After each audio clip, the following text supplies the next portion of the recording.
नमस्कार, मैं डॉक्टर तुषार शर्मा। आज हम एक शॉर्ट में वीडियो बनाएंगे कि हम क्या-क्या करें कि हमें रात में जो पेशाब की जो फ्रीक्वेंसी उससे कम हो जाए। देखिए, रात में अगर आप बार-बार पेशाब करने के लिए उठ रहे हैं, तो आपकी नींद डिस्टर्ब होती है। अगर आपकी नींद ठीक नहीं होगी, आप पूरे दिन भर थके रहेंगे। तो इसलिए बहुत ज़्यादा इम्पॉर्टेंट है कि कुछ चीज़ें हम बिना किसी मेडिकेशन के अपने लाइफ़स्टाइल को ही चेंज करके हम ये चीज़ इम्प्रूव कर सकते हैं। तो इसमें सबसे पहला इम्पॉर्टेंट पॉइंट है avoid excess water intake before bed time. देखिए, अगर आप पानी बहुत ज़्यादा ले रहे हैं सोने से पहले, तो नेचुरली आपको पेशाब बहुत ज़्यादा बनेगा और आपको बार बार पेशाब करने के लिए जाना पड़ेगा। तो आइडली इसमें हम बोलते हैं कि अगर आप 10 बजे सोते हैं, तो 8 बजे के बाद आप लिक्विड या कोई भी तरल पदार्थ ना लें।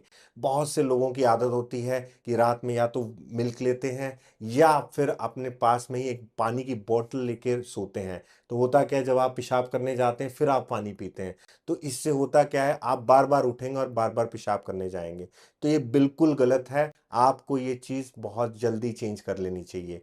दूसरा पॉइंट है इसमें अवॉइड एक्सेस कैफीन इनटेक। अगर आप चाय या कॉफ़ी के शौकीन हैं, तो मैं कहूँगा आप 5 बजे के बाद उसको अवॉइड करिए, क्योंकि कैफीन आपके ब्लैडर को इरिटेट करता है, उसकी वजह से फ्रिक्वेंसी आपकी बढ़ जाती है। तीसरा पॉइंट है कि कुछ मेडिकेशंस आप ले रहे हैं, हो सकता है बीपी के लिए, ब्लड प्रेशर के लिए, वो भी आपकी रात में फ्रिक्वेंसी बढ़ा देती है। इसमें जो सबसे कॉमन दवाई है वो होती है डायूरेटिक्स। इससे क्या है, पेशाब की मात्रा ज़्यादा बनती है। अगर आप इसको रात में ले रहे हैं, तो आपको बार बार इसमें पेशाब करने की आवश्यकता पड़ेगी। तो मैं चाहूँगा कि आप अपने डॉक्टर से मिलें और इसकी जो टाइमिंग है उसको चेंज करवाइए। चौथा पॉइंट है डबल वाइडिंग। डबल वाइडिंग का मतलब क्या होता है, जब आप सोने जा रहे हैं, सोने से पहले पेशाब करना बहुत ज़्यादा ज़रूरी है। जब आप पेशाब कर लेते हैं, तो थोड़ा और वेट करिए, थोड़ा वॉक अराउंड करिए, उसके बाद दोबारा पेशाब करिए। कुछ पेशेंट्स में पूरी तरह से ब्लैडर पहली वॉइड में खाली नहीं होता है। जब आप दोबारा यूरिन करते हैं, तो जो बचा-कुचा यूरिन है, वो भी निकल जाता है। इससे भी फ्रीक्वेंसी काफ़ी ज़्यादा कम हो जाती है। पाँचवाँ पॉइंट है इसमें डायबिटीज़।